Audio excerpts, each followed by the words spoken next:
Hello dear students, circular motion की 10 videos में सारे टॉपिक्स कवर करने के बाद और सारे कॉन्सेप्ट्स क्लियर करने के बाद ये है सर्कुलर मोशन की वीडियो नंबर 11 और ये एक प्योरली न्यूमेरिकल वीडियो है। यानी आज की क्लास में हम सिर्फ और सिर्फ न्यूमेरिकल सॉल्व करेंगे। न्यूमेरिकल्स का जो लेवल होगा वो बहुत हाई नहीं होगा, बट ऐसा भी नहीं होगा कि एकदम देखते ही आप क्वेश्चन सॉल्व कर लेंगे। सारे क्वेश्चन वाइड वैरायटी के होंगे और जितने भी कॉन्सेप्ट्स हम लोगों ने सर्कुलर मोशन में पढ़े हैं, चाहे वो यूनिफॉर्म सर्कुलर मोशन का कॉन्सेप्ट हो, चाहे वो नॉन यूनिफॉर्म सर्कुलर मोशन का कॉन्सेप्ट हो, सारे कॉन्सेप्ट्स को ये कवर करेगा। तो एक तरह से बेसिकली ये रिवीजन थ्रू न्यूमेरिकल वीडियो है।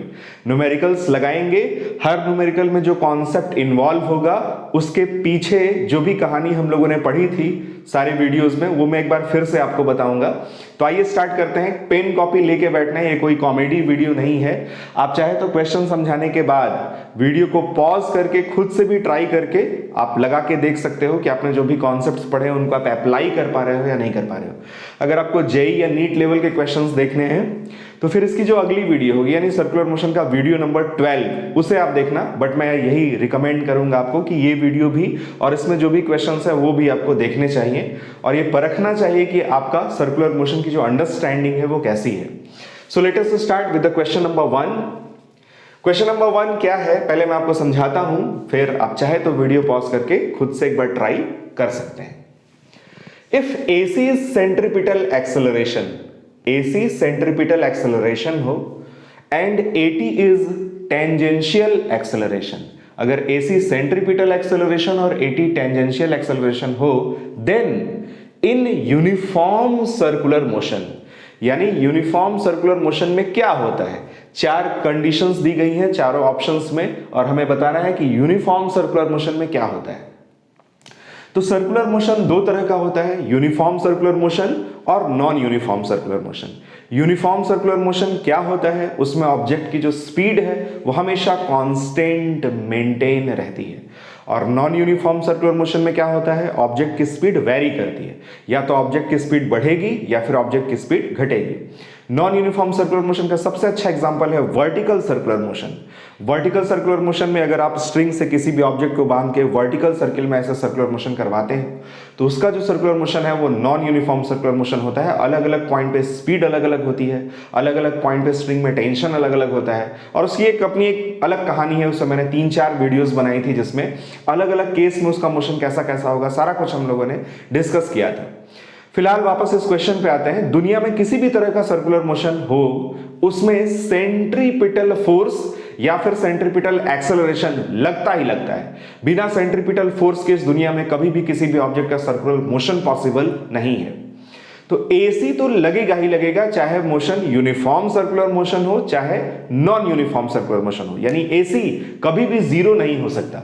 तो अगर हम इसमें एलिमिनेशन मेथड यूज करें तो इसमें भी AC is equals to 0 और इसमें भी AC is equals to 0 दिया हुआ है, ये तो कभी पॉसिबल होगा ही नहीं। अब बात करते हैं ऑप्शन सी और ऑप्शन डी की। ऑप्शन सी में कह रहा है AT is equals to 0 और ऑप्शन डी में कह रहा है AT is not equal to 0। AT क्या होता है, tangential acceleration. Tangential acceleration means circular motion में अलोंग द टेंजेंट, और along the tangent he velocity भी होती है, तो हम ये भी बोल सकते हैं कि अलोंग द वेलोसिटी। तो सर्कुलर मोशन में वेलोसिटी की डायरेक्शन में जो एक्सेलरेशन लगता है उसे हम टेंजेंशियल एक्सेलरेशन कहते हैं। अब अगर टेंजेंशियल एक्सेलरेशन में टेंजेंशियल एक्सेलरेशन की डायरेक्शन वेलोसिटी की डायरेक्शन में होगी तो स्पीड बढ़ेगी, और अगर टेंजेंशियल एक्सेलरेशन की डायरेक्शन वेलोसिटी के अपोजिट होगी तो वो रिटार्डेशन का काम करेगा। उसका इफेक्ट क्या पड़ेगा, वो स्पीड को घटाएगा। तो अगर टेंजेंशियल एक्सेलरेशन है इट मींस या तो स्पीड बढ़ रही होगी या तो स्पीड घट रही होगी। मतलब टेंजेंशियल एक्सेलरेशन लगते ही जो सर्कुलर मोशन है वो नॉन यूनिफॉर्म सर्कुलर मोशन हो जाता है। नॉन यूनिफॉर्म सर्कुलर मोशन में ही टेंजेंशियल एक्सेलरेशन और एंगुलर एक्सेलरेशन अल्फा एक्ट करते हैं। यूनिफॉर्म सर्कुलर मोशन में सिर्फ और सिर्फ एक तरह का एक्सेलरेशन लगता है, कौन सा, सेंट्रीपिटल एक्सेलरेशन। यानी कि टेंजेंशियल एक्सेलरेशन की वैल्यू क्या होनी चाहिए, 0। क्योंकि टेंजेंशियल एक्सेलरेशन अगर होगा तो फिर स्पीड वेरी करेगी। तो यानी कौन सा ऑप्शन सही होगा? Option C, centripetal acceleration must not equal to zero, यानी सेंट्रीपिटल एक्सेलरेशन चाहिए ही चाहिए, चाहे किसी भी तरह का सर्कुलर मोशन हो, उसमें भी अगर यूनिफॉर्म सर्कुलर मोशन है तो टेंजेंशियल एक्सेलरेशन एक्ट नहीं करना चाहिए। तो ये ऑप्शन गलत, ये ऑप्शन गलत, ये ऑप्शन गलत, सही ऑप्शन कौन सा होगा? Option C. अब बढ़ते हैं आगे क्वेश्चन नंबर 2। ये भी बहुत अच्छा क्वेश्चन है। क्वेश्चन नंबर 2 में क्या कहा जा रहा है? In a circular motion speed of the particle is increasing. किसी भी सर्कुलर मोशन में पार्टिकल की स्पीड क्या हो रही है? इंक्रीज हो रही। पक्का है ये सर्कुलर मोशन किस तरह का होगा? नॉन यूनिफॉर्म सर्कुलर मोशन होगा। इसमें सेंट्रीपिटल एक्सेलरेशन के साथ साथ एक और एक्सेलरेशन लग रहा होगा जिसका नाम है टेंजेंशियल एक्सेलरेशन। उसकी डायरेक्शन किधर होगी? उसकी डायरेक्शन होगी वेलोसिटी के अलोंग। फिर कह रहा है if theta is angle between radius vector and total acceleration, then theta की हमें वैल्यू बतानी कि इन चारों ऑप्शंस में से थीटा की करेक्ट वैल्यू कौन सी होगी। तो इसमें फिगर बना के समझते हैं कि टोटल एक्सेलरेशन में और रेडियस वेक्टर में क्या एंगल पॉसिबल है। तो यहां तक मिटा दें, यहां तक मिटा देते हैं। क्या करें, अभी वो महंगा वाला बोर्ड नहीं है जिसमें से टच करने पे सारा गायब हो जाता है। तो कोई बात नहीं, मेरे ख्याल से इतने से आपको समझ में आ रहा होगा मेरी राइटिंग भी, और मैं समझा दूंगा तो और अच्छे से क्लियर हो जाएगा। सपोज कोई भी पार्टिकल सर्कुलर मोशन परफॉर्म कर रहा है, ये है उसकी वेलोसिटी की डायरेक्शन वेक्टर v। इस पे एक एक्सेलरेशन ac तो लगेगा ही लगेगा, चाहे ये यूनिफॉर्म सर्कुलर मोशन करे या नॉन यूनिफॉर्म सर्कुलर मोशन करे, बट सेंट्रीपिटल एक्सेलरेशन या सेंट्रीपिटल फोर्स तो चाहिए ही चाहिए। साथ ही साथ कह रहा है इस क्वेश्चन में कि speed of the particle is increasing. अगर स्पीड बढ़ रही है तो पक्का है एक और एक्सेलरेशन जिसको हम टेंजेंशियल एक्सेलरेशन कहते हैं वो भी लग रहा होगा, और उसकी डायरेक्शन किधर होगी? वेलोसिटी की डायरेक्शन में। वेलोसिटी की डायरेक्शन में एक्सेलरेशन लगेगा तो क्या होगा? स्पीड को बढ़ाएगा। और अगर एक्सेलरेशन वेलोसिटी के जस्ट अपोजिट लगेगा तो वो रिटार्डेशन का काम करेगा और स्पीड को क्या करेगा? घटाएगा। तो सोचो जरा, टोटल एक्सेलरेशन इन दोनों का रिजल्टेंट होगा ना, तो टोटल एक्सेलरेशन आएगा कुछ ऐसे। ये है हमारा AT यानी कि टोटल एक्सेलरेशन। और रेडियस वेक्टर कैसे होता है? रेडियस वेक्टर होता है रेडियली आउटवर्ड। ये है हमारा रेडियस वेक्टर R वेक्टर। तो इस रेडियस वेक्टर और इस टोटल एक्सेलरेशन में अगर यहां हम एंगल देखें और इस एंगल को अगर थीटा कहा जाए तो साफ साफ दिख रहा है कि थीटा की वैल्यू 90 डिग्री से तो ज्यादा ही होगी। तो 90 डिग्री से ज्यादा होगी और 180 डिग्री से कम होगी। तो ऐसा कोई ऑप्शन है जिसमें थीटा 90 डिग्री से ज्यादा हो लेकिन 180 डिग्री से कम? वो है ऑप्शन सी। तो आई होप आपको ये क्वेश्चन अच्छे से क्लियर हुआ होगा। AC लगेगा ही लगेगा, AT भी लगेगा, और ये होगा टोटल एक्सेलरेशन या नेट एक्सेलरेशन। और टोटल एक्सेलरेशन या नेट एक्सेलरेशन और रेडियस वेक्टर के बीच का जो एंगल बनेगा वो 90 से ज्यादा होगा बट 180 डिग्री से कम होगा। तो अब बढ़ते हैं आगे क्वेश्चन नंबर 3 की तरफ। क्वेश्चन नंबर 3 में एक फिगर भी बना है। फिगर देखो और क्वेश्चन पढ़ो। Mass of every ball and length of string is same. यहां से यहां तक लेंथ की स्ट्रिंग, ये और ये सारा सेम, और जो भी इसमें बॉल कनेक्ट किया गया है, जो भी ऑब्जेक्ट कनेक्ट किया गया है, उसका मास भी सेम है। फिर क्या कहा जा रहा है? If the system is revolving in horizontal with angular velocity omega. ये हॉरिजॉन्टल सर्कल में, हॉरिजॉन्टल प्लेन में एंगुलर वेलोसिटी ओमेगा से रिवॉल्व कर रहा है। फिर कह रहा है then T1 ratio T2 ratio T3। T1 T2 T3 दिख रहा है। T1 इस वाले स्ट्रिंग में टेंशन है, T2 इस बीच वाली स्ट्रिंग में टेंशन है, और T3 इस लास्ट वाली या सबसे इनर स्ट्रिंग में टेंशन है। और हमें इन तीनों टेंशन का रेशियो बताना है। T1 ratio T2 ratio T3। मैंने बताया था जब इस तरह से आप किसी भी स्ट्रिंग के कई पोर्शन काट के या इक्वल पोर्शंस काट के आप उसे ब्लॉक कनेक्ट करके जब आप उसे हॉरिजॉन्टल सर्किल में घुमाते हो तो क्या होता है, सारे के सारे बॉल्स का जो लीनियर वेलोसिटी यानी v होगा वो तो अलग अलग होगा, बट सारे के सारे बॉल्स का जो एंगुलर वेलोसिटी यानी ओमेगा है वो सेम होगा। ये बहुत ही इंपॉर्टेंट क्वेश्चन है। इसमें सबसे पहले सीखने वाली, समझने वाली बात क्या है कि इसको अगर रोटेट किया जाए तो हम कुछ देर बाद देखेंगे तो ये बॉल यहाँ, ये वाली बॉल यहाँ और ये वाली बॉल यहाँ होगी, ऐसा ही होगा। अगर इसको ऐसे रोटेट करवाया जाए तो ये वाली बॉल यहां पहुंचेगी, ये वाली बॉल यहां और ये वाली बॉल यहां। सोचो जरा, अगर ये एंगल थीटा हो और हम पहले वाले बॉल के रेस्पेक्ट में देखें तो पहला वाला बॉल अगर थीटा डिग्री घूमता है टी टाइम में, तो दूसरा वाला बॉल भी टी टाइम में थीटा ही डिग्री और तीसरा वाला बॉल भी टी टाइम में थीटा डिग्री ही घूमता है।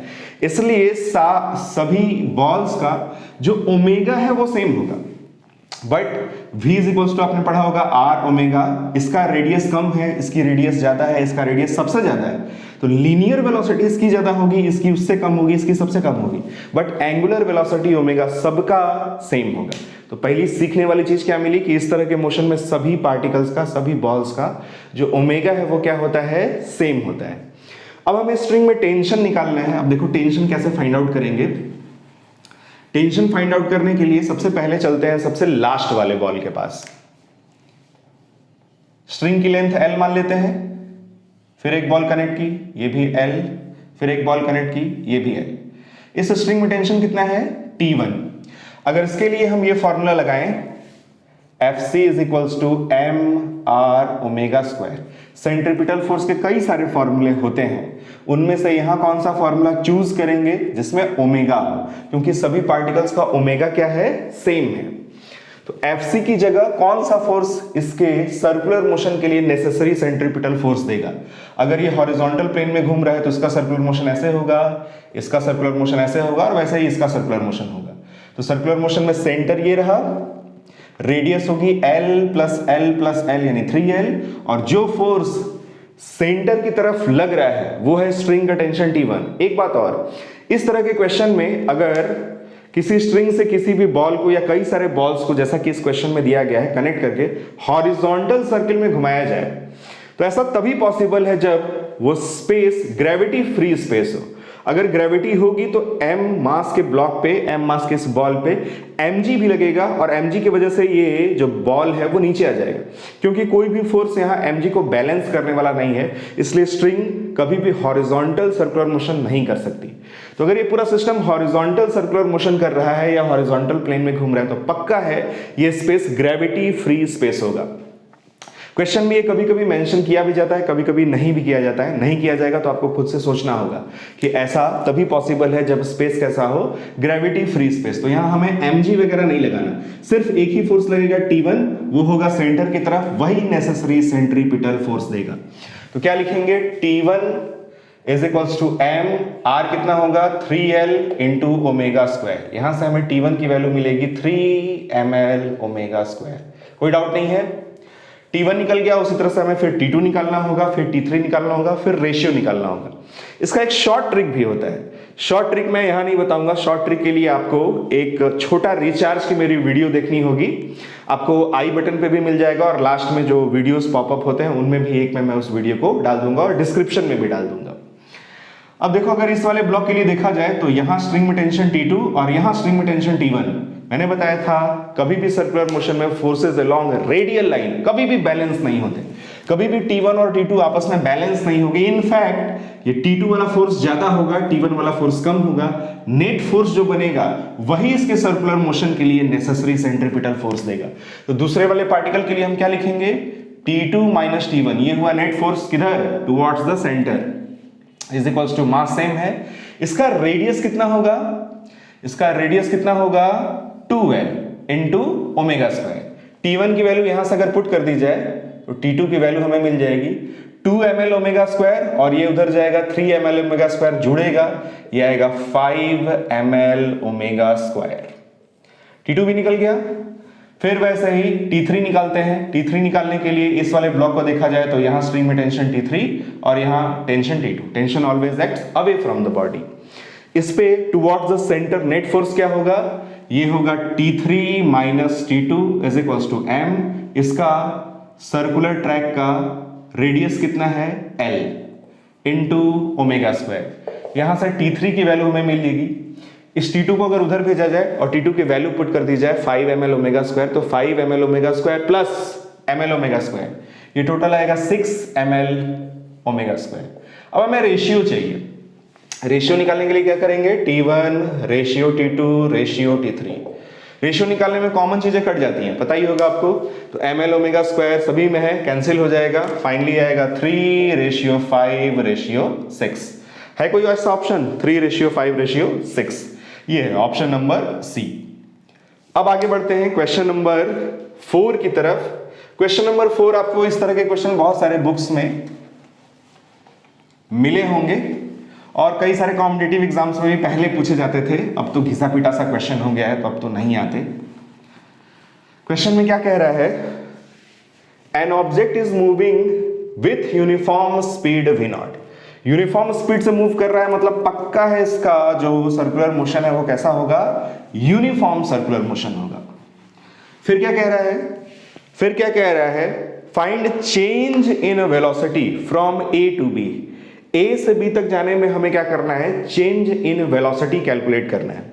कभी क्वेश्चन में यहां theta is equals to 90 degree दे दिया जाता है, कभी theta is equals to 60 degree दे दिया जाता है, कभी 120 डिग्री दे के क्वेश्चन पूछा जाता है। मैंने यहां पे जनरल क्वेश्चन लिया है, यानी कि थीटा लेके हम इसमें ए से बी तक जाने में इसके वेलोसिटी में कितना चेंज होगा वो कैलकुलेट करेंगे। तो इसको कई तरीके से कैलकुलेट कर सकते हो आप। सबसे पहले देखते हैं मेथड नंबर 1। मेथड नंबर 1 में फिर से फिगर बनाते हैं। यहां पे ये पॉइंट है ए। अगर यहां वेलोसिटी वेक्टर देखा जाए, मान लेते हैं वेलोसिटी वेक्टर है va वेक्टर। फिर ये यहां से पहुंचा यहां,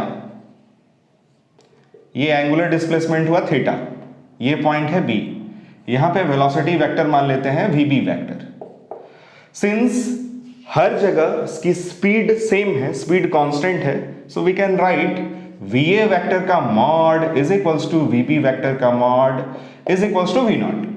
यानी ये एरो की लेंथ सेम होगी, जो कि स्पीड होगी, और क्वेश्चन के अकॉर्डिंग वो कितनी है, v0 है। हमें निकालना क्या है इसमें, हमें निकालना है इसमें vb vector minus va vector का मॉड। क्या कैलकुलेट करना है, vb vector minus va vector का मॉड, यानी चेंज इन वेलोसिटी का मैग्नीट्यूड। और ये रहे आपके चारों ऑप्शंस। तो इसमें एक वेक्टर में से दूसरे वेक्टर को माइनस कैसे करते हैं, माइनस करने के लिए क्या करेंगे, ये जो vb वेक्टर है ये बना लिया यहां पे। अब इसमें इस अगर va वेक्टर को पलट दिया जाए और यहां ले जाके कनेक्ट कर दिया जाए, तो ये कुछ ऐसे बनेगा, और ये वेक्टर क्या होगा, ये आएगा माइनस va वेक्टर। क्यों भाई, किसी भी वेक्टर को अगर 180 डिग्री पर पलट दें हम तो कैसा बन जाता है, माइनस वेक्टर।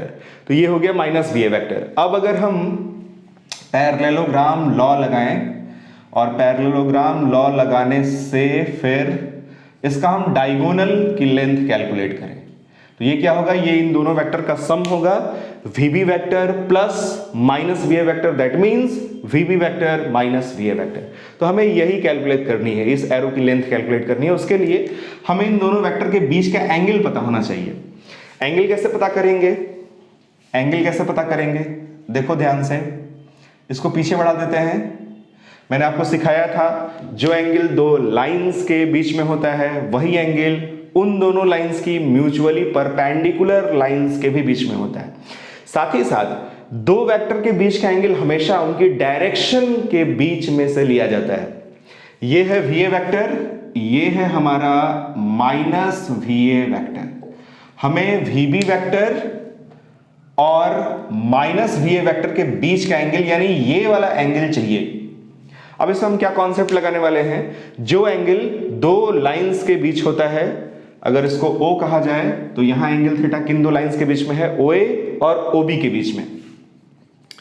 अब देखो OA का परपेंडिकुलर ये लाइन, क्यों भाई, वेलोसिटी की डायरेक्शन हमेशा रेडियल लाइन के परपेंडिकुलर यानी अलोंग टेंजेंट होती है, और इस OB का परपेंडिकुलर ये वाला लाइन। तो अगर इन दोनों लाइंस के बीच एंगल थीटा है तो इसका परपेंडिकुलर ये वाला लाइन और इस वाले लाइन का परपेंडिकुलर ये वाला लाइन, यहां भी एंगल थीटा ही बनेगा। तो ये एंगल अगर थीटा होगा तो ये बचा हुआ एंगल पाई माइनस थीटा आएगा, यानी ये एंगल हमें मिल गया, ये एंगल होगा पाई माइनस थीटा। अब इसमें लगाते हैं ये वाला फॉर्मूला रिजल्टेंट का, r is equals to root over P square plus Q square plus 2pq cos alpha. याद है ये फॉर्मूला या भूल गए? ये फॉर्मूला कहां लगता है? वेक्टर के रिजल्टेंट वाला फॉर्मूला है। चाहे एडिशन के लिए भी लगा सकते हैं, चाहे सब्ट्रैक्शन का रिजल्टेंट निकालने के लिए भी लगा सकते हैं। पहले वाले वेक्टर यानी VA वेक्टर का जो मैग्नीट्यूड है वो कितना है? V नॉट का स्क्वायर प्लस Q स्क्वायर कितना है, यानी दूसरे वाले वेक्टर के मैग्नीट्यूड का स्क्वायर, वो भी है V not, plus 2 V not cos alpha की जगह pi minus theta, cos pi minus theta की वैल्यू माइनस कॉस थीटा, तो ये आएगा V not square 2 V not square, ये आएगा minus 2 V not square cos theta. इसमें से 2 V नॉट स्क्वायर कॉमन, बचेगा 1 माइनस कॉस थीटा।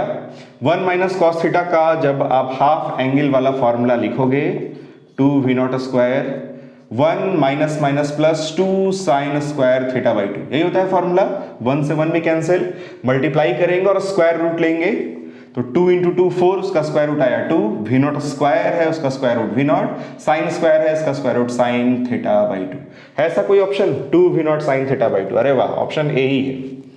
पहला मेथड क्लियर हुआ, ये एंगल निकालना समझ में आया। अगर ये एंगल ऐसे आप नहीं निकाल पाते हो तो दूसरे तरीके भी हैं। ये 90 होगा, ये 90 है, ये थीटा है, तो ये जो क्वाड्रिलैटरल बनेगा इसमें चारों इंटीरियर एंगल्स का सम 360 डिग्री होगा।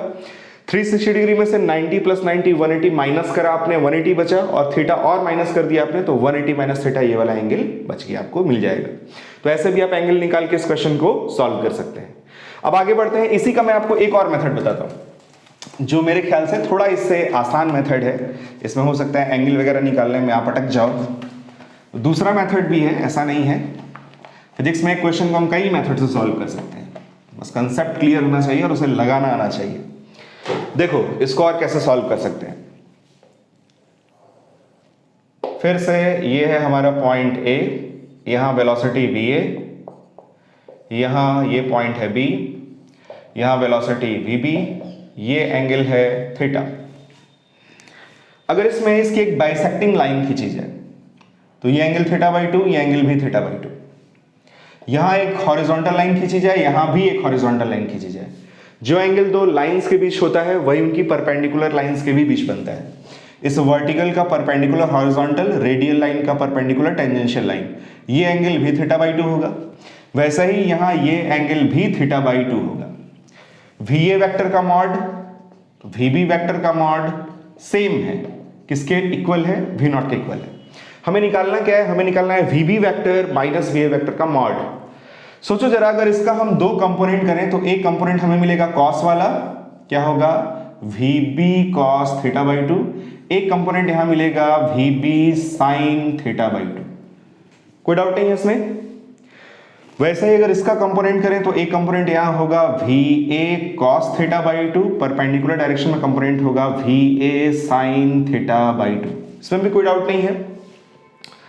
अब अगर सोचो जरा, इसके वेक्टर को i कैप और j कैप की हेल्प से लिखा जाए तो हम VB वेक्टर को कैसे लिखेंगे? VB वेक्टर को लिखेंगे हॉरिजॉन्टल वाला कंपोनेंट यानी VB cos theta by 2 i cap plus VB sin theta by 2 j cap. ठीक वैसे ही यहां अगर इसको i कैप और j कैप की हेल्प से लिखा जाए तो इसे कैसे लिखेंगे? VA cos theta by 2 i cap और VA sin theta by 2 j cap, और j कैप नहीं माइनस j कैप, क्योंकि इसकी डायरेक्शन नीचे की तरफ है। अब अगर इसमें से आप इसको माइनस करोगे तो सोचो जरा, ये जो हॉरिजॉन्टल कंपोनेंट दिख रहा है आपको VB cos theta by 2 VA cos theta by 2, दोनों सेम सेम है क्योंकि VA और VB दोनों V नॉट है, तो इसमें से ये वाला कैंसिल हो जाएगा। क्यों भाई? दोनों का मैग्नीट्यूड भी सेम, डायरेक्शन भी सेम, दोनों के साथ i कैप आएगा। अगर आप माइनस करोगे तो क्या होगा? वो कट जाएगा, कैंसिल हो जाएगा। पूरा लिख के दिखाना पड़ेगा कि समझ रहे हो आप? अगर इसको हम वेक्टोरियल फॉर्म में लिखें, इसको भी वेक्टोरियल फॉर्म में लिखें और VB वेक्टर में से VA वेक्टर को माइनस करें तो ये वैल्यू दोनों में सेम सेम है, जब माइनस करोगे तो कट जाएगा। तो बचेगा क्या? इसमें से ये वाला माइनस होगा, यानी आएगा VB vector minus VA vector is equals to VB sin theta by 2 j cap minus VA sin theta by 2 minus J cap. Minus J cap करेंगे तो ये माइनस माइनस प्लस हो जाएगा। क्यों भाई? नीचे की डायरेक्शन में माइनस जे कैप, ऊपर की डायरेक्शन में प्लस जे कैप। तो ये कितना हो गया? ये हो गया VB vector minus VA vector is equals to VB भी V नॉट है, वी ए भी वी नॉट है, दोनों ऐड होगा, ये आ जाएगा 2v0 sin theta by 2 J cap. अब बस हमें इसका मैग्नीट्यूड निकालना है। इसका मैग्नीट्यूड निकालने के लिए क्या करेंगे, इसका मैग्नीट्यूड तो साफ साफ दिख ही रहा है, बस इसमें से जे कैप को हटा देते हैं, ये डायरेक्शन शो कर रहा है। मैग्नीट्यूड हमें मिलेगा 2v0 sin theta by 2। Same answer आ रहा है, डिफरेंट आंसर आ रहा है? सेम आंसर आ रहा है। तो एक तरीका ये भी है, आप इस क्वेश्चन को ऐसे भी सॉल्व कर सकते हैं। फिर बुक में आपको ढेर सारे इस पे क्वेश्चन सेट करते हुए मिलेंगे, जिसमें थीटा की वैल्यू 90 डिग्री दी गई होगी और पूछा जाएगा कि ऑब्जेक्ट यहां से यहां पहुंचता है, 90 डिग्री एंगुलर डिस्प्लेसमेंट में उसके वेलोसिटी में कितना चेंज आएगा। तो आप डायरेक्ट या तो ये फॉर्मूला भी आप याद कर सकते हो 2v0 sin थीटा बाई 2, और इसको भी आप डायरेक्ट लगा सकते हो 2v0 sin थीटा बाई 2, यही होता है चेंज इन वेलोसिटी। अगर थीटा की वैल्यू 90 डिग्री दे दी जाए, यानी ऑब्जेक्ट यहां हो और यहां से यहां जाने में पूछा जाए कि भाई चेंज इन वेलोसिटी आप बता दो, तो थीटा की वैल्यू कितनी पुट करेंगे, 90। कितना आंसर आएगा, 2v0 sin 45 डिग्री, यानी 2v0 sin 45 डिग्री की वैल्यू 1/√2। इस 2 को आप चाहे तो √2 का स्क्वायर लिख सकते हो, इंटू 1/√2। एक √2 से एक √2 कट जाएगा, ये आएगा v0 √2। देखना ये आपको जरूर अपने बुक में मिलेगा क्वेश्चन। ये भी क्लियर हो गया आपको, वेरी गुड। अब आगे बढ़ते हैं क्वेश्चन नंबर 5 की तरफ। क्वेश्चन नंबर 5 बहुत ही प्यारा सा क्वेश्चन है, छोटा सा ही क्वेश्चन है बट बहुत ही अच्छा क्वेश्चन। देखो क्या कह रहा है क्वेश्चन नंबर 5, कुछ समझ आ रहा है? कह रहा है find speed at point P, और P पॉइंट पे टोटल एक्सेलरेशन गिवन है। ये टोटल एक्सेलरेशन इस डायरेक्शन में कैसे हमें मिल रही है? स्पीड इसका मतलब पक्का है चेंज हो रहा होगा। देखो इधर ध्यान से, यहां पे अगर कोई भी ऑब्जेक्ट ऐसा सर्कुलर मोशन कर रहा है तो एक एक्सेलरेशन तो इस पे AC लगेगा, और एक एक्सेलरेशन ऐसे AT यानी टेंजेंशियल वाला एक्सेलरेशन लग रहा होगा, तभी तो इन दोनों का जो रिजल्टेंट है वो कुछ ऐसे आएगा जैसा कि उस क्वेश्चन के फिगर में बनाया गया है। और ये एंगल कितना दिया गया है, 30 डिग्री। ये कौन सा एक्सेलरेशन है, टोटल एक्सेलरेशन। यहां P पॉइंट पे स्पीड मान लेते हैं क्या है, v, जो कि हमें कैलकुलेट करने के लिए कही जा रही है। क्या कह रहा है, find speed at point P। तो स्पीड कैसे निकलेगी, इस टोटल एक्सेलरेशन का अगर हम टुवर्ड्स द सेंटर कंपोनेंट लें तो क्या मिलेगा, मिलेगा 80 cos 30 डिग्री। क्या ये एक्सेलरेशन का कंपोनेंट AC यानी सेंट्रीपिटल एक्सेलरेशन के इक्वल होगा, बिल्कुल होगा। इसका जो ये वाला कंपोनेंट आएगा वो होगा सेंट्रीपिटल एक्सेलरेशन, और जो ये वाला कंपोनेंट होगा वो होगा टेंजेंशियल एक्सेलरेशन, क्योंकि सेंट्रीपिटल एक्सेलरेशन और टेंजेंशियल एक्सेलरेशन का रिजल्टेंट ही तो ये टोटल एक्सेलरेशन है। तो अगर आप इसका कंपोनेंट करोगे तो हमें मिलेगा AC। AT की वैल्यू गिवन है और AC के फॉर्मूले में V छुपा होता है, तो हम अगर यहां AT की वैल्यू पुट करते हैं और AC का वो वाला फॉर्मूला लिखते हैं जिसमें स्पीड आती है, तो हमें स्पीड की वैल्यू मिल जाएगी। बस थोड़ा सा कैलकुलेशन करना होगा। तो यहां से 80 cos 30 degree is equals to AC का फॉर्मूला v²/r। तो r में यहां कैपिटल R लिखा गया है, कैपिटल R लिख देते हैं। यहां से v² की वैल्यू मिल गई r इंटू 80 cos 30 डिग्री। अब वैल्यू पुट करते हैं। r की वैल्यू कितनी गिवन है, 2.5। AT की वैल्यू कितनी गिवन है, 15 cos 30 डिग्री √3/2। अब ये कितना आएगा, इसको लिखें 25/10 इंटू 15/2, √3 होता है 1.732 के आसपास। तो ये आ गया 75 इंटू 1.732 डिवाइडेड बाई 4। 75 में अगर हम 1.732 का मल्टीप्लाई करें, 1.732 को लगभग 1.75 अगर ले लें, 1.25 के आसपास, 2 से मल्टीप्लाई करेंगे 75 में तो आएगा 150, और 0.25 आएगा 75 का आधा 37, उसका आधा मतलब 18। तो अगर 150 में से 18 घटाया जाए तो 132 के आसपास आएगा, और 132 divided by 4, 132 divided by 4 approximation कर रहे हैं, एग्जैक्ट वैल्यू नहीं। 132 डिवाइडेड बाई 4 ये आएगा 33 के आसपास, और 33 का अगर हम स्क्वायर रूट लें तो आएगा 5 और 6 के बीच में। क्यों भाई, 5 और 6 के बीच में कोई ऑप्शन है जिसमें 5 और 6 के बीच में वैल्यू आ रही है? ये ऑप्शन नंबर C। चेक कर लेना घर पे भी, कैलकुलेटर वगैरह से यही आंसर आएगा। तो अप्रॉक्सीमेट करके भी आप बता सकते हो कि लगभग इसका वैल्यू कहां तक पहुंचेगा। ये वाला ऑप्शन आएगा, ऑप्शन नंबर सी, 5.7 मीटर पर सेकेंड। इसमें जो फिजिक्स इन्वॉल्व है वो आपको समझ आई। यहां पे ये था टोटल एक्सेलरेशन, उसका हम लोगों ने इस डायरेक्शन में कंपोनेंट किया, वो हुआ सेंट्रीपिटल एक्सेलरेशन, और सेंट्रीपिटल एक्सेलरेशन का फॉर्मूला लिखा जिसमें स्पीड आती है, और वहां से हम लोगों ने स्पीड को कैलकुलेट करी है। तो अब आगे कुछ क्वेश्चन और लिख के फिर मैं मिलता हूं आपसे। अब बढ़ते हैं आगे क्वेश्चन नंबर 6 की तरफ। क्वेश्चन नंबर 6 में एक फिगर भी बना हुआ है। क्या कह रहा है क्वेश्चन नंबर 6 में? Tension eight mean position. Mean position किसको बोलते हैं?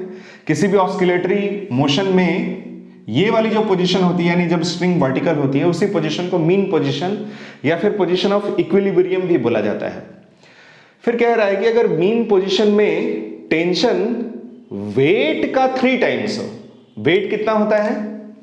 वेट होता है mg, वेट का 3 गुना यानी 3 mg यहां पे टेंशन है। यहां पे अगर FBD बनाया जाए तो mg लगेगा वर्टिकली डाउनवर्ड, स्ट्रिंग में टेंशन लगेगा T ऊपर, और T की वैल्यू क्वेश्चन के अकॉर्डिंग 3 mg यानी वेट का 3 गुना है। फिर कह रहा है find angular amplitude. Angular amplitude का मतलब ये यहां से यहां जितना भी ऊपर उठेगा, सपोज ये यहां से यहां पहुंचता है, तो इसको बोलते हैं एंगुलर एम्पलीट्यूड। यानी हमें थीटा की वैल्यू कैलकुलेट करनी है, ये बताना है कि ये एंगुलरली कितना डिस्प्लेस होगा। तो यहां पे टेंशन पता है, यहां पे सबसे पहले निकालते हैं स्पीड। यहां पे क्या निकाली जाए? स्पीड। स्पीड निकालने के लिए क्या करेंगे? स्पीड निकालने के लिए यहां पे सिंस टेंशन पता है हमें, ऑप्शंस देख लेना 60, 30, 90 और 45। हमें यहां पे टेंशन पता है, इसलिए सीधे लगाते हैं इसमें सेंट्रीपिटल फोर्स वाला फॉर्मूला। सेंट्रीपिटल फोर्स वाले फॉर्मूले में क्या लिखेंगे? Fc is equals to mv² divided by r। Fc की वैल्यू क्या होगी?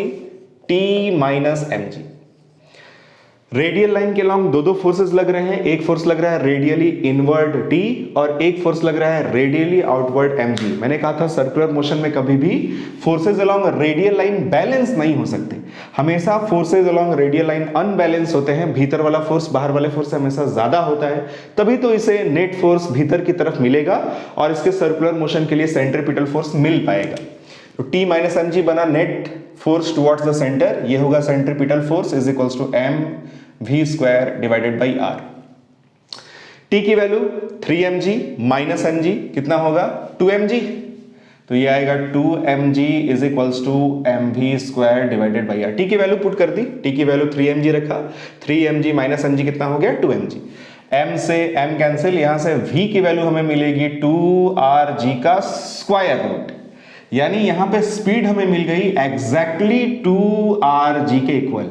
अब याद करो वर्टिकल सर्कुलर मोशन में मैंने आपको 5 केसेस बताए थे, उसमें से ये है केस नंबर 2। पहला केस क्या होता था? जब स्पीड लोवेस्ट पॉइंट पे √2rg से कम होती थी, उसमें ये ऑब्जेक्ट ऑस्किलेटरी मोशन करता था सर्कुलर आर्क में। केस नंबर 2 था जब स्पीड एग्जैक्टली √2rg के इक्वल होती है। इस केस में क्या होता है? इस केस में भी ऑब्जेक्ट का जो मोशन है वो ऑस्किलेटरी मोशन ही होता है, but complete lower half circle में ऑस्किलेटरी मोशन होता है। यानी ये यहां से यहां तक जाएगा, स्ट्रिंग हो जाएगी हॉरिजॉन्टल, तो सोचो एंगुलर डिस्प्लेसमेंट कितना होगा या एंगुलर एम्पलीट्यूड कितना होगा? Theta is equals to 90 degree. ठीक वैसे ही ये इधर यहां से यहां तक जाएगा, ऐसे इसका ऑस्किलेशन होगा। यानी इस क्वेश्चन का आंसर होगा थीटा इज इक्वल्स टू यानी angular amplitude is equals to 90 degree. तो ये क्वेश्चन भी क्लियर हो गया? बहुत ही अच्छा क्वेश्चन था। ये तभी आप बना पाओगे जब आपको वर्टिकल सर्कुलर मोशन के सारे केस एकदम अच्छे से क्लियर होंगे। तो वो तो मैंने आपको डिटेल में बताई है, उससे बहुत सारे मैंने ट्रिक्स भी बताए थे आपको। अब आगे बढ़ते हैं क्वेश्चन नंबर 7 की तरफ। क्वेश्चन नंबर 7 क्या कह रहा है? Find tension at the lowest point. इस पॉइंट पे हमें टेंशन निकालना है। If it makes n revolution पर मिनट, ये 1 मिनट में n रिवॉल्यूशन कंप्लीट करता है। 1 मिनट में n रिवॉल्यूशन कंप्लीट करता है। 1 मिनट यानी 60 सेकेंड। 60 सेकेंड में कितने रिवॉल्यूशंस कंप्लीट करता है? n। हेंस 1 सेकेंड में कितना रिवॉल्यूशन कंप्लीट करेगा? n/60। ये होगी फ्रीक्वेंसी। इस फ्रीक्वेंसी को n डैश लिख दें, क्योंकि फॉर्मूले में हम लोगों ने फ्रीक्वेंसी के लिए ऑलरेडी n लिया था, तो यहां n गिवन है, तो फ्रीक्वेंसी अपनी फ्रीक्वेंसी को n डैश मान लेते हैं। फ्रीक्वेंसी मिल गई। अब यहां पे पूछ रहा है कि आप टेंशन बताओ, तो टेंशन कैसे कैलकुलेट करेंगे। यहां पे अगर फ्री बॉडी डायग्राम बनाया जाए तो mg लगेगा वर्टिकली डाउनवर्ड और स्ट्रिंग में टेंशन लगेगा ऊपर। क्या फॉर्मूला लिखेंगे, अब तो याद हो गया होगा एकदम अच्छे से, T minus mg is equals to कौन सा फॉर्मूला लगाया जाए, सेंट्रीपिटल फोर्स के कई सारे फॉर्मूले होते हैं, उसमें यहां जिस फॉर्मूले की हमें जरूरत पड़ेगी वो फॉर्मूला होगा n वाला या फिर ओमेगा वाला। पहले ओमेगा वाला फॉर्मूला लगा लेते हैं, m r ओमेगा स्क्वायर। इसमें r क्या है, इस स्ट्रिंग की लेंथ है जो कि इसके सर्कुलर ट्रैक की बनेगी रेडियस। तो t minus M G is equals to, इसको उधर ही भेज देते हैं, अब इसका कोई काम नहीं है, टेंशन ही निकालना है, ये उधर गया mg plus M R, omega की वैल्यू लिखते हैं 2 पाई n, n में यहां हम लोगों ने फ्रीक्वेंसी n डैश ली है और उसको कैलकुलेट भी कर लिया है, कितना है n/60। इसका करना होगा हमें square, t is equals to mg plus M R, n dash की वैल्यू अगर हम n/60 रखें तो 2 और 60 कैंसिल होगा, ये आएगा पाई n/30, कोई डाउट नहीं है, इसका होगा स्क्वायर। तो फाइनली यहां से t की वैल्यू कैलकुलेट अगर करी जाए तो यह आएगा mg प्लस एम आर और यहां आएगा pi square n square divided by 30 का स्क्वायर 900। फाइनली यहां से t is equals to m common ले लेते हैं, बचेगा g प्लस उसके बाद pi square n square r divided by 900। है इस तरह का कोई ऑप्शन, इस तरह का ऑप्शन है, ऑप्शन डी। तो ये क्वेश्चन भी क्लियर हो गया आपको अच्छे से, अच्छा वेरी गुड। अब आगे बढ़ते हैं क्वेश्चन नंबर 8 की तरफ। 8 पढ़ो क्या है, A coin is placed at a distance r from the center of a revolving gramophone। Gramophone देखा है, पुरानी मूवीज में देखा होगा आपने, एक म्यूजिक इंस्ट्रूमेंट होता है, ऐसे घूमता रहता है और उसमें एक ऐसे मैग्नेटिक पिन होती है, वो ऐसे चिपकी रहती है और साउंड प्रोड्यूस होता है, गाना बजता है ना। पुराने जमाने की फिल्मों में आपने देखा होगा, नई फिल्मों में भी कुछ कुछ मूवीज में ग्रामोफोन दिख जाता है। 3 इडियट्स मूवी अगर आपने देखी होगी तो उसमें भी ग्रामोफोन में वो वायरस सुनता रहता है गाना, वैसे ही ग्रामोफोन से रिलेटेड ये क्वेश्चन आ गया है। क्या कह रहा है देखो, a coin is placed at a distance r from the centre of a revolving gramophone. ये रहा हमारा रिवॉल्विंग ग्रामोफोन, इसके सेंटर से r डिस्टेंस पे कॉइन को रखा गया है, कॉइन को प्लेस किया गया है। इस कॉइन और ग्रामोफोन के बीच में कोफिशिएंट ऑफ फ्रिक्शन है म्यू, यानी सरफेस रफ है और ये ओमेगा से ऐसे रिवॉल्व कर रहा है, घूम रहा है।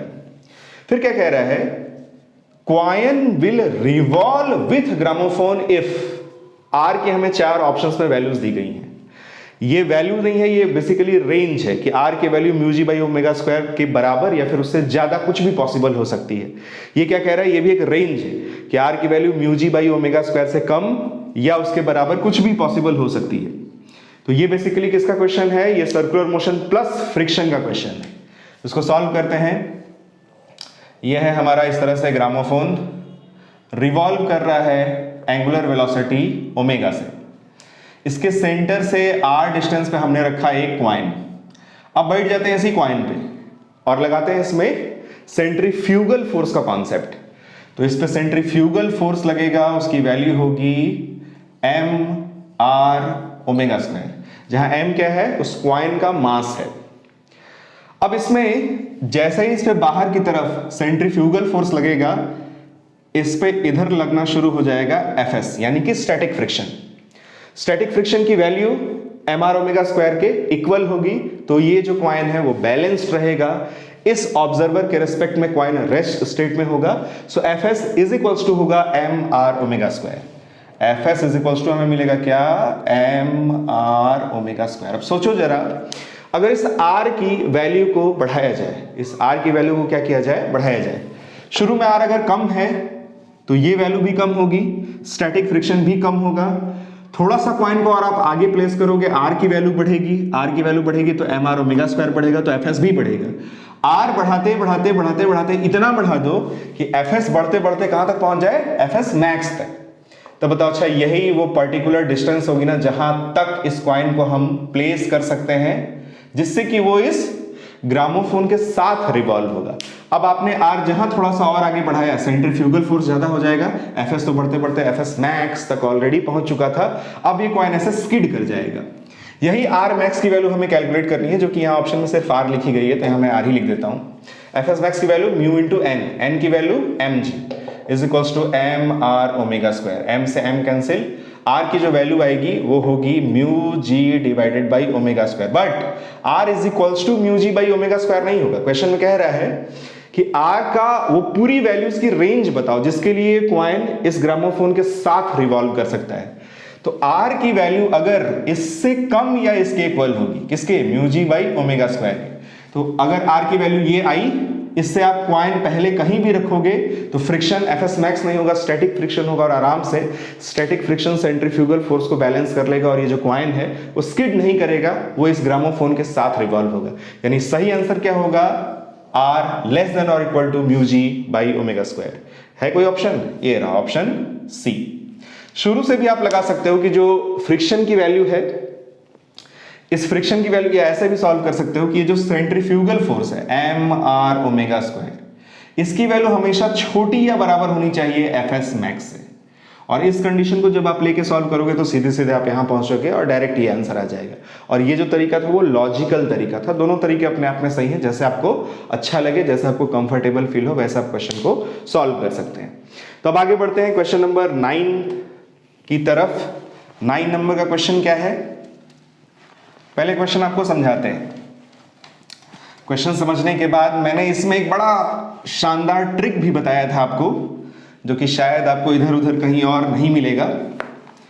ट्रिक अगर आपको याद है तब तो इस क्वेश्चन को आप चुटकियों में सॉल्व कर सकते हैं। क्या कहा जा रहा है, if small sphere leaves the contact at P. यहां आपको एक छोटा स्फीयर दिख रहा होगा, यहां बनाए फिगर, यहां बना देते हैं। ये एक स्फीयर है, स्मूथ स्फीयर है, इसके टॉप मोस्ट पॉइंट पे एक छोटा सा बॉल, छोटी सी स्फीयर रखी गई, इसको हल्का सा डिस्प्लेस बाहर कर दिया गया जिससे इसका इक्विलिब्रियम डिस्टर्ब हो जाए। हल्का सा डिस्प्लेस किया जाएगा, इट मींस u की वैल्यू क्या होगी, 0। फिर क्या होगा, ये ऐसे चलेगा और यहां कहीं फिर इसका इस स्फीयर के साथ कांटेक्ट छूट जाता है, और जिस पर्टिकुलर एंगल पे ऐसा होता है उस एंगल को कैलकुलेट करने के लिए मैंने आपको एक बहुत ही प्यारा सा ट्रिक दिया था, बहुत ही प्यारा सा फॉर्मूला दिया था। यहां पे कांटेक्ट छूटने का मतलब नॉर्मल रिएक्शन की वैल्यू क्या हो जाती है, 0 हो जाती है। तो इस क्वेश्चन में पूछ रहा है then h is equals to what, किस डेप्थ पे ऐसा होगा वो h कैलकुलेट करके बताना है। तो डेप्थ आप कैलकुलेट कर सकते हो इन टर्म्स ऑफ रेडियस, अगर आपको ये थीटा पता चल जाए। अगर यहां हम देखें h इज इक्वल्स टू क्या होगा, इसको O मान लें, इसको पॉइंट A मान लेते हैं, इसको पॉइंट M मान लेते हैं। अब फिगर में देखो और यहां देखो फिर कि जो लिख रहे हैं वो सही है या नहीं है। OA माइनस OM, फिगर देखो सही है, H is equals to OA minus OM होगा, वेरी गुड। OA बताओ क्या है, OA है रेडियस, OM की वैल्यू क्या होगी, ये है R और ये एंगल है थीटा, तो R का इस डायरेक्शन में जो कंपोनेंट आएगा वो होगा R cos थीटा। यानी H की वैल्यू हमें मिल जाएगी अगर हम क्या फाइंड आउट कर लें, थीटा। पूरी प्रॉब्लम कहां पे आके अटक गई, इस थीटा पे। इसी थीटा को कैलकुलेट करने के लिए मैंने एक फॉर्मूला दिया था। क्या फॉर्मूला दिया था, cos theta is equals to n square plus 2 divided by 3, जहां n क्या है, यहां पे अगर हम वेलोसिटी देते हैं तो वेलोसिटी मैंने बताई थी n root over rg। Root over rg वो वेलोसिटी होती है इसको देने पे सीधे यहीं से उड़ जाता है, नॉर्मल रिएक्शन तुरंत 0, यहीं पे इसका कांटेक्ट इस स्फीयर के साथ में छूट जाता है। तो अगर आप चाहते हैं कि कुछ दूर तक इस स्फीयर के साथ कांटेक्ट में चले उसके बाद कांटेक्ट छोड़े, तो आपको जो स्पीड देनी होगी वो रूट ओवर rg से कम होनी चाहिए। यानी n की वैल्यू जब भी होगी फ्रैक्शनल में होगी, 1/2, 1/3, 1/4 समथिंग लाइक दैट। तो यहां तो वेलोसिटी हम दे ही नहीं रहे, यहां तो बस हल्का सा डिस्टर्ब करके छोड़ा जा रहा है। तो n की वैल्यू क्या होगी, 0। तो n की वैल्यू अगर 0 होगी तो cos theta is equals to हमें मिलेगा सीधे सीधे 2/3, यानी theta is equals to cos inverse 2/3 के एंगल पर ये छोटा वाला स्फीयर बड़े वाले स्फीयर के साथ कांटेक्ट छोड़ देगा। cos थीटा की वैल्यू यहां पुट करें तो h इज इक्वल्स टू आएगा r1 माइनस 2/3, यानी h इज इक्वल्स टू आ जाएगा r/3। कौन सा ऑप्शन सही होगा, ऑप्शन बी। अब लास्ट क्वेश्चन बचा है, लास्ट क्वेश्चन को सॉल्व करते हैं। इस वीडियो में यही 10 क्वेश्चन मैं आपको बताने वाला था। अब अगली वीडियो में जो भी क्वेश्चंस होंगे वो थोड़े अच्छे लेवल के होंगे, डिफरेंट कॉम्पिटिटिव एग्जाम्स में आए हुए होंगे, जेई नीट लेवल के होंगे, इरोडो, क्रोटो, एचसी वर्मा, इनके क्वेश्चंस होंगे, एनसीईआरटी से कुछ क्वेश्चंस होंगे। क्वेश्चन नंबर 10 देखते हैं। क्वेश्चन नंबर 10 में क्या कहा जा रहा है? इन वीसीएम, वीसीएम का मतलब vertical circular motion, in VCM vertical circular motion speed at top most point is root over RG. ओहो, वीसीएम में टॉप मोस्ट पॉइंट पे कहा जा रहा है स्पीड है रूट ओवर आरजी। ये तो क्रिटिकल स्पीड होती है। ये स्पीड कौन सी होती है? Critical speed. तो यहां अगर रूट ओवर आरजी की स्पीड है तो यहां भी स्पीड आपको पता होनी चाहिए और यहां भी स्पीड पता होनी चाहिए। यहां स्पीड देते थे रूट ओवर 5 आरजी, यहां बचती थी रूट ओवर 3 आरजी और ऊपर जाते जाते बचती थी रूट ओवर आरजी। इसको क्या बोलते थे? Critical speed. यहां पे टेंशन क्या हो जाता था? 0। और मोशन कैसा होता था? जस्ट सर्कुलर ट्रैक को ये कंप्लीट भर कर पाता था और सर्कुलर मोशन हो जाता था। नेसेसरी सेंट्रीपिटल फोर्स कैसे मिलता था? mg से। अब इसमें पूछ क्या रहा है? Find centripetal acceleration when string is horizontal. String 2 bar horizontal होगी, एक इस पोजीशन में और एक इस पोजीशन में, दोनों में सेंट्रीपिटल एक्सेलरेशन की वैल्यू सेम होगी क्योंकि स्पीड सेम होती है। सेंट्रीपिटल एक्सेलरेशन का जो फॉर्मूला होता है वो होता है AC = v²/r। कोई डाउट नहीं है इसमें। तो जब स्ट्रिंग हॉरिजॉन्टल होगी तो हमें स्पीड पता होनी चाहिए और स्पीड हमें पता है कि अगर यहाँ पे स्पीड रूट ओवर आरजी होती है तो यहाँ स्पीड रूट ओवर 3 आरजी होती है। बस उसी को इसमें पुट कर देना है। स्क्वायर करेंगे आएगा 3 RG divided by R, R से आर कैंसिल, AC की वैल्यू आ जाएगी 3g। कौन सा ऑप्शन सही होगा? Option C. तो आई होप इतने क्वेश्चन देखने के बाद थोड़ी और अंडरस्टैंडिंग आपकी बड़ी होगी। अब अगली वीडियो में मिलेंगे तो कुछ और अच्छे न्यूमेरिकल सॉल्व करेंगे। न्यूमेरिकल्स ऐसा ही होने चाहिए कि अगर आप 10 न्यूमेरिकल सॉल्व कर रहे हो तो 10 वैरायटी का होना चाहिए। बुक्स में कई बार 4-5 क्वेश्चंस ऐसे होते हैं कि बस डेटा चेंज होता है, कॉन्सेप्ट एक ही, फॉर्मूला एक ही अप्लाई हो रहा होता है। वैसा काम नहीं करना चाहिए। तो इसी तरह से वीडियोस देखते रहिए। अब अगली वीडियो में मिलेंगे तो कुछ और अच्छे न्यूमेरिकल सॉल्व करेंगे। तब तक पढ़ते रहना।